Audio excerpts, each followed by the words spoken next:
দেখো বাংলায় একটা প্রবাদ আছে, যার রটে তার কিছু তো বটে। দেখো পল্লিগ্রাম টিভি একটা ভিডিওতে শফিককে নিয়ে যেগুলো বলেছিল সেগুলো সব কিন্তু সত্য কথা।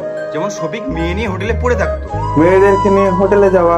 কিন্তু তোমরা কিন্তু শফিকের ব্যাপারে এই কথাগুলো বিশ্বাস করো না। কারণ শফিক বলেছিল, তো আমি যতটুকু জানি যে 18 বছর না হলে কোন ছেলে মেয়েকে হোটেলে জায়গা দেয় না।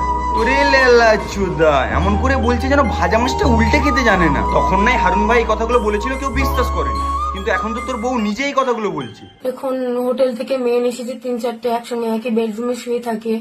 আমাকে তো বলে না যে শুয়ে আছে, আমি হঠাৎ করে চলে যাই, গিয়ে দেখি শুয়ে আছে।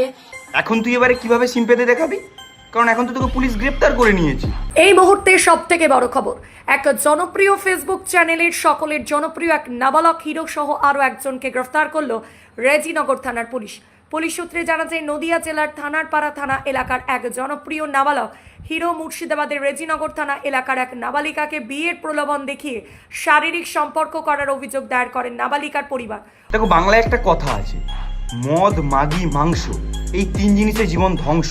আর এই কথাটা কিন্তু শুনতে খারাপ বলে পুরো বাস্তব ভাই। আর এটার বাস্তব উদাহরণ হচ্ছে বাংলাদেশের নোবেল আর আমাদের ইন্ডিয়ার শফিক।